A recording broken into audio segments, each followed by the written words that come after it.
नमस्कार मित्रांनो. तुम्ही असं जोडपं केव्हा ना केव्हा तरी बघितलं असेलच, की ज्यामध्ये जो पती असतो, तो पत्नीसाठी ढालीसारखा उभा राहतो. म्हणजेच पत्नीच्या सुरक्षेसाठी तो नेहमी तयार असतो. पत्नीचे सगळे काही लाड पुरवतो. मग त्याकरता पैशासाठी तो मागे-पुढे बघत नाही. परंतु इथे एक गोष्ट सुद्धा असते, ती म्हणजे त्याच्या पत्नीची काही चूक झाली किंवा त्याला काही गोष्ट आवडली नाही, की तो झटकन, पटकन बोलतो. त्यावेळेस हा विचार करत नाही, की आजूबाजूला माणसं आहेत. तिलाही तिचं व्यक्तिमत्व आहे. तिलाही तिच्या भावना आहेत. तिलाही तिचा सेल्फ रिस्पेक्ट आहे. परंतु जे काही तो बोलतो ते बिनधास्त. अर्थात तिची स्तुतीसुद्धा तेवढीच बिनधास्त करतो आणि कधी-कधी तिचा अपमानही तेवढ्याच बिनधास्तपणे करतो. आता ती गोष्ट त्या पत्नीला थोडीशी वेगळी वाटते. परंतु इथे ती जी पत्नी असते, ती सुद्धा पतीला कशाप्रकारे आपल्या बोलण्याने मोहित करायचं, हे तिला चांगल्या प्रकारे ठाऊक असतं. आणि आपले लाड कसे पुरवून घ्यायचे, हे सुद्धा त्या पत्नीला चांगलं ठाऊक असतं. अर्थातच हे जोडपं असतं मेष राशीचा पुरुष आणि वृषभ राशीची स्त्री किंवा पत्नी यांचं. आता आपल्या व्हिडिओचा विषय खरा तर हाच आहे, परंतु येथे मुख्य मुद्दा हा आहे, की 40 नंतर हे जे मेष राशीचा पुरुष किंवा वृषभ राशीची जी पत्नी आहे, यांचं वैवाहिक जीवन नेमकं कशा प्रकारचं असतं?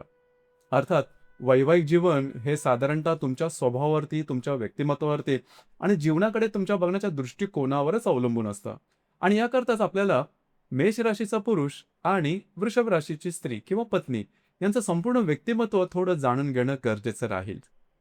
मेष राशीच्या पुरुषाबद्दल सांगायचं झालं तर जबरदस्त ऊर्जा यामध्ये असते. कुठलंही काम करायचं झालं तर ते जोरदारपणे करायचं. एकदा एखादी गोष्ट मनाला पटली की ती बिनधास्तपणे करून मोकळे व्हायचं. ॲक्शन ओरिएंटेड ज्याला म्हणतो, तो मेष राशीच्या पुरुषामध्ये चांगल्या प्रकारे दिसून येतो आणि लीडरशिप क्वालिटी सुद्धा खूप चांगली असते. करो या मरो हा जो प्रकार असतो, तो जवळ त्यांच्या आयुष्यातल्या प्रत्येक घटनेमध्ये दिसून येतो. हे जे पुरुष असतात हे कोणालाही घाबरणार नाही. ना परिस्थितीला, ना व्यक्तीला, ना आणखीन गोष्टीला कोणाला. हे काही जर मनातलं ते करून टाकतील आणि यांच्या जीवनामध्ये ज्या काही गोष्टी असतात त्या अगदी मोकळ्या-ढाकळ्या असतात. म्हणजे एखाद्याचं कौतुक करतील, ते सुद्धा अगदी दिलखुलासपणे आणि एखाद्याचं चुकलं तर तिकडे बोट सुद्धा ठेवतील.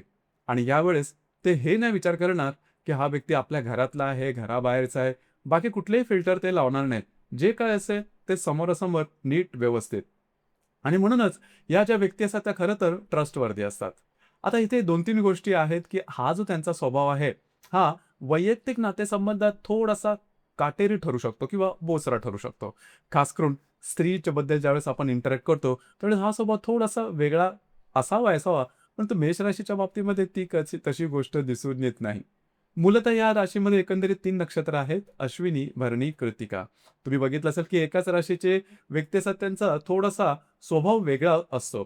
आता इथे अश्विनी नक्षत्राचे जे पुरुष असतात, ते नंबर 1 वर राहायला नेहमी पसंत करतात. मग अगदी छोट्यात छोटी जरी गोष्ट असली, घरातली जरी छोटी कॉम्पिटिशन असली, तरी आपण कसं जिंकू, आपण कसं पुढे जाऊ, हा विचार त्यांच्यामध्ये नेहमी असतो आणि ॲक्टिव्ह चांगलेच असतात आणि यांचं बौद्धिक सुद्धा तसं चांगलं असतं. झटपट विचार करणं, इंजिनिअरिंग जे आपण टेक्निकल नॉलेज असतं, हे यांना चांगलंच ठाऊक असतं आणि कुठल्याही गोष्टीबद्दल टेक्निकली जे करेक्ट असेल तेच त्यांचा विचार किंवा त्यांचे निर्णय तशाच प्रकारचे असतात.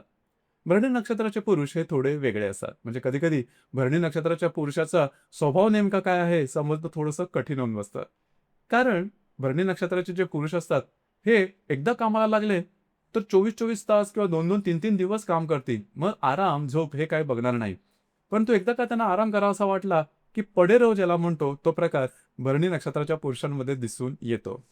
कृत्तिका नक्षत्राची कृत्तिका नक्षत्राचे जे पुरुष असतात त्यांचं काही वेगळंच असतं. म्हणजे ते ॲक्टिव्ह तर असतात, परंतु त्यांची वाणी किंवा बोलणं सुद्धा तेवढंच ॲक्टिव्ह असतं. झटकन बोलतील, फटकन एखादी गोष्ट हातावेगळी करतील. परंतु पुढे जाणं आणि स्वतः काहीतरी करून देणं, सेल्फ डिपेंडन्सी ज्याला आपण म्हणतो, ती कृत्तिका नक्षत्रातली म्हणजे खास करून मेष राशीच्या कृत्तिका नक्षत्रामध्ये जबरदस्त दिसून येते. परंतु यांचा स्वभाव असो, तो थोडासा तापट, फटकळ असू शकतो. यानंतर आतापर्यंत तुम्हाला समजत असेल, की मेष राशीचा जो पुरुष आहे किंवा जो पती आहे, त्याचं व्यक्तिमत्व नेमकं कसं असतं. लक्षात घ्या, खर्च करण्याच्या बाबतीत सुद्धा बिनधास्त खर्च करते. यांच्यासाठी ही गोष्ट महत्त्वाची आहे. एखादी गोष्ट आता मला आवडली आहे, ती पटली आहे, रुचली आहे, तर ती मी आत्ताच घेईन आणि त्याचा उपभोग घेईन. तर उपभोग घेण्याची जी वृत्ती आहे, ती मेष राशीच्या पुरुषामध्ये दिसते. अर्थात वृषभ राशीच्या स्त्रीमध्ये सुद्धा असते, परंतु मार्ग थोडे वेगळे असतात. उपभोगप्रियता ही थोडी वेगळी असू शकेल. परंतु मोकळा ढाकळा अशा प्रकारचा स्वभाव हा मेष राशीच्या पुरुषांमध्ये दिसून येतो. जे काय असेल ते तोंडावर मागे पुढे बघू, नंतर बघू, विचार करू, हे असलं काय मेष राशीच्या पुरुषामध्ये दिसून येत नाही. एक पुरुषी रास ज्याला आपण म्हणतो, तीच मेष राशीच्या पुरुषामध्ये संपूर्णपणे तुम्हाला दिसून येईल. थोडं आता वृषभ राशीची जी पत्नी आहे त्यांच्याबद्दल सुद्धा विचार करू.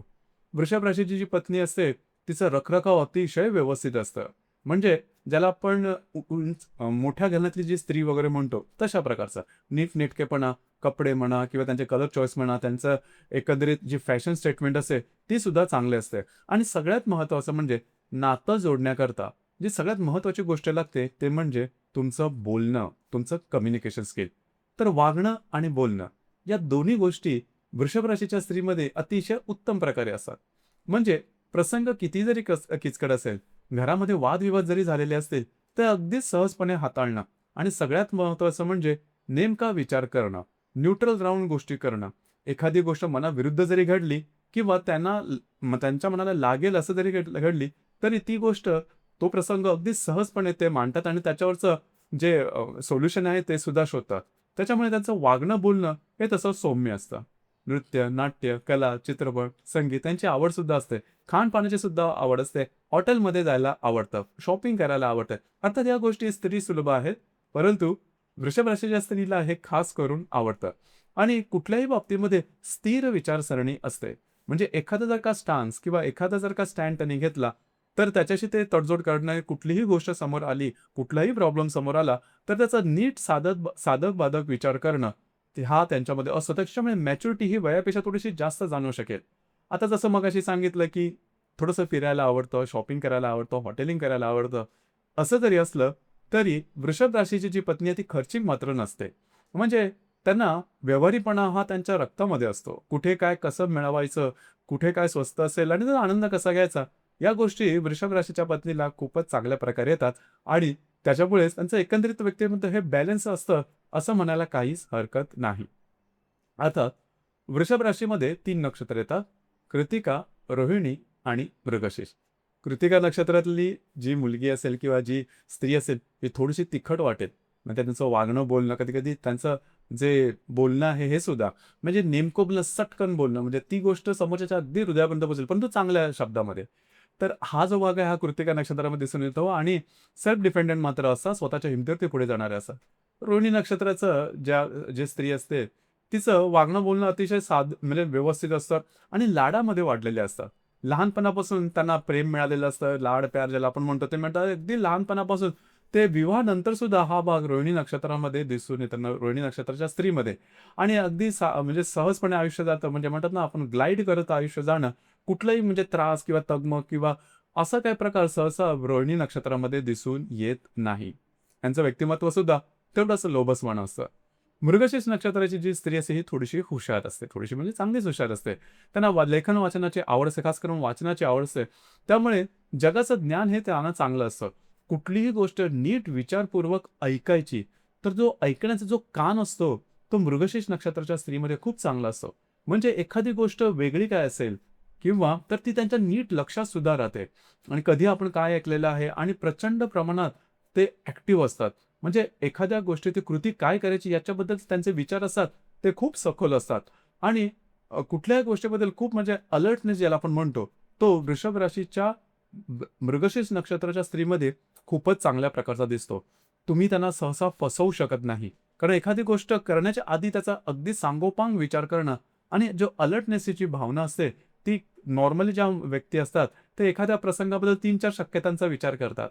परंतु मृगशीर्ष नक्षत्राची जी स्त्री असते, ती एकाच गोष्टीची 10 ते 15 किंवा 20-25 प्रकाराने विचार करते. म्हणजे विचार करा, ती त्यांचं जे वैचारिक जी ठेवण असते, ती थोडी वेगळी असते आणि त्यांचं वाचन सुद्धा खूप चांगलं असते. लिखाणा वाचण्याची त्यांना आवड असते. आत्तापर्यंत तुम्हाला समजलं असेल, की वृषभ राशीची जी पत्नी आहे, ही नेमकी कशी असते आणि सगळ्यात महत्त्वाचं जे मगाशी सांगितलं, की प्रॅक्टिकलपणा किंवा व्यवहारीपणा हा वृषभ राशीच्या स्त्रीमध्ये चांगला असतो. आता विवाहामध्ये सगळ्यात महत्त्वाची गोष्ट असते, ते म्हणजे कामभावना आकर्षण.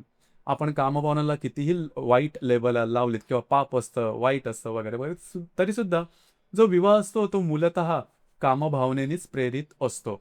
तर दोघांमध्ये म्हणजे पती-पत्नीमध्ये कामभावना असणं हे गरजेचं आहे. अर्थात कधी कधी जे प्रेम असतं ते मनाकडून शरीरापर्यंत जातं किंवा कधी कधी ते शरीराकडून मनापर्यंत जातं. तर साधारणतः विवाहामध्ये शरीराकडून मनापर्यंत जाण्याचा जो भाव असतो तो मूलतः असतो. त्यामुळे कामभावना ही सर्वात महत्वाची असते. आणि इथे या जोडप्यामध्ये म्हणजे मेष राशीचा पती आणि वृषभ राशीची पत्नी या जोडप्यामध्ये कामभावना अगदी व्यवस्थित असते. कारण इथे मंगळ असतो, तिकडे शुक्र असतो. दोन्हीही कामभावनांच्या संदर्भात त्यांची आवड चांगली असते. फक्त त्याचा जो व्यक्त करण्याची जी भावना असते ती थोडी वेगळी असते. इथे मेष राशीच्या पुरुषामध्ये कामभावना ही जबरदस्त असते, जोरदार असते आणि त्याचा जो मूळ स्वभाव असेल, की जे काय असेल ते समोरासमोर म्हणजे आता नाही, नंतर बघू, थोडा विचार करू, हे असलं काही नसतं. आणि वृषभ राशीच्या स्त्रीला नेमकं माहिती असतं, की कामभावनेच्या प्रती मेष राशीच्या पतीला कशा प्रकारे टॅकल करायचं, हे वृषभ राशीच्या पत्नीला अतिशय चांगल्या प्रकारे ठाऊक असतं. त्याच्यामुळे त्यांच्या विवाह नंतरची जे 2-3 वर्ष असतील, ते अतिशय व्यवस्थित जातात. काही प्रॉब्लेम नसतो. एकमेकांना समजून घेणं, कारण दोघांचे स्वभाव हे तसे म्हटले तर कम्पॅटेबलच आहेत. मग गोष्टीचा म्हणजे प्रॉब्लेम होतो कुठे? 40शी नंतर या गोष्टी थोड्याशा वेगळ्या प्रकारे होतात. म्हणजे 40शी नंतर मेष राशीचा जो पुरुष असतो, त्याच्याकडे असणारी जी ऊर्जा असते, ती थोडीशी शिफ्ट होते. कमी होत नाही, शिफ्ट होते. कारण आता 40शी नंतर त्याच्याकडे वेगवेगळ्या प्रकारच्या जबाबदाऱ्या आलेल्या असतात. पैशाची सगळ्यात महत्त्वाची, मुलांची असते किंवा समाजामध्ये आपली पत टिकवून ठेवणं आणि आपलं जे करिअर आहे ते आणखीन पुढे, कारण मुळात तो डेडिकेटेड भयंकर असतो. म्हणजे एखादं जर का काम घेतलं तर संपूर्ण समर्पणाची जी भावना मेष राशीच्या पतीमध्ये किंवा पुरुषामध्ये जेवढी दिसते, तेवढी इतरांना दिसून येत नाही. त्याच्यामुळे तो जास्त त्याचा फोकस हा त्याच्या करिअरकडे असतं, इन्कमकडे असतं आणि एक भावना त्याच्या मनात कायम असते, की सुरुवातीला जेवढी आपली पत्नी आपली केअर करत होती, विचार करत होती, छोट्या-मोठ्या गोष्टींकडे पाहत होती, आत्ता तेवढी करत नाही. आता ती साधं विचारतही नाही. ही गोष्ट त्याला समजत नाही. आता वृषभ राशीच्या पत्नीच्या बाबतीतमध्ये थोडा विचार करणं गरजेचं आहे. 40शीच्या नंतर तिच्यासमोर फक्त पतीच नसतो. तिच्यासमोर संसार असो, संसाराचा गाडा ओढायचा असो, म्हणजे घरातला तरी. आणि महत्त्वाचं म्हणजे संतती, त्यांचा विचार, त्यांचं शिक्षण, त्यांचं भविष्य या सगळ्याचा विचार तिच्याकडे असतो. परंतु ते एक गोष्ट थोडीशी विचारात घेणं आवश्यक आहे तिच्याकडून सुद्धा. लक्षात घ्या, 40शीच्या नंतर खास करून वृषभ राशीची जी पत्नी असते, त्यांची जी मुलं असतात, ती साधारण समजूतदार झालेली असतात. आणि ते स्वतःचं म्हणजे शिक्षणाच्या बाबतीत किंवा त्यांचं जे दिनचर्या आहे ती कशी असावी, काय असेल ते त्यांना स्वतःला चांगलं ठाऊक झालेलं असतं. आणि मुळामध्ये वृषभ राशीच्या स्त्रीकडे वेळ भरपूर असतो. आता वेळ भरपूर असला, मग तिला नेहमी वाटतं, की आपल्या जवळचा व्यक्ती कोण? तर तिचा पती. आणि पती मात्र स्वतःच्या करिअरमध्ये पूर्णपणे बिझी. मग तिला हळू वाटायला लागतं, की पतीचं आपल्याकडे दुर्लक्ष होत आहे. आणि सगळ्यात महत्त्वाचं म्हणजे या स्टेजला तिला कामभावनेची जी तृप्ती असते ती हवी असते. हे किती आपण डिनाय केलं तरी हे खरी आहे, वस्तुस्थिती आहे. आणि लक्षात घ्या, साधारणतः एक्स्ट्रा मॅरिटल अफेअर हे साधारणतः 40शीच्या नंतर होतात. आता त्याची कारणं फक्त कामभावना असते असंच नसतं. तर कुणीतरी आपल्याकडे लक्ष द्यावं, कुणीतरी आपल्याला विचारावं, कुणीतरी आपली विचारपूस करावी, कोणीतरी आपल्याला महत्त्व द्यावं. ही गोष्ट अर्थात सगळ्यांनाच आवश्यक असते किंवा महत्त्वाची वाटते. आणि स्त्री वर्गामध्ये खास करून वृषभ राशीच्या स्त्रीला ते वाटणार नाही, हे साहजिकच आहे. याच्यामध्ये वेगळं वगैरे असं काही नाही. तर सगळ्यात महत्त्वाचं म्हणजे जर का तुम्हाला 40शीच्या नंतरचं तुमचं जे वैवाहिक जीवन आहे, हे अतिशय उत्तम प्रकारे चालावं, असं जर का वाटत असेल, तर खास करून समोरासमोर बसून जर का तुम्ही तुमच्या ज्या वेदना आहेत, तुमचे जे प्रॉब्लेम आहेत, तुमच्या ज्या अपेक्षा आहेत, त्या जर का तुम्ही एकमेकांसमोर मांडल्या, तर अर्थातच त्याच्यातून नक्कीच तुम्हाला मार्ग मिळू शकतो.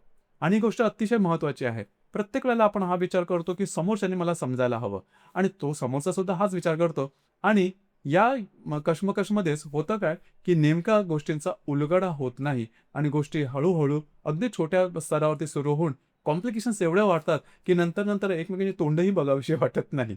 तर ही गोष्ट फार महत्त्वाची, थोडी सोपी आहे, पण महत्त्वाची आहे.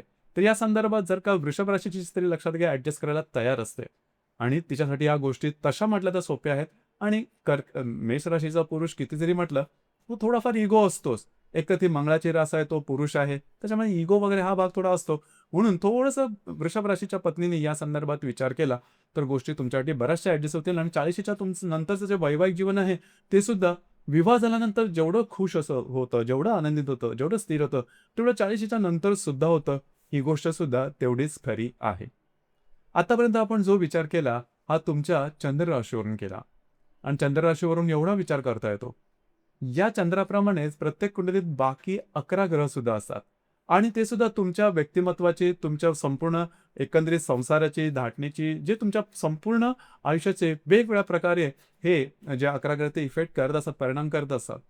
तर साधारण तुमची पत्रिका आहे ती पाहून बाकीच्या ज्या काही गोष्टी असतील किंवा विवाह सुखाच्या सुद्धा ज्या गोष्टी असतील, त्या व्यवस्थितपणे सांगता येऊ शकतील. कारण बऱ्याच वेळा तुम्ही बघितलं असेल, की एकाच एका राशीची माणसं ही वेगवेगळ्या प्रकारची असतात. तर अर्थातच कुंडली पाहून त्या संदर्भात गोष्टी सांगता येतात आणि कधी-कधी तुमचा बॅड पॅच सुद्धा चालू असतो. वाईट कालावधी सुद्धा चालू असतो. आता वाईट कालावधी म्हणजे शनीचे 7.5च असं काही नाही. इतरही काही गोष्टी असतात त्या सुद्धा प्रभाव करत असतात. त्या कोणत्या आहेत, कशा प्रकारच्या आहेत, तुमची कुंडली पाहून त्याद्वारे जास्त सांगता येऊ शकेल किंवा मार्गदर्शन करता येऊ शकेल. धन्यवाद.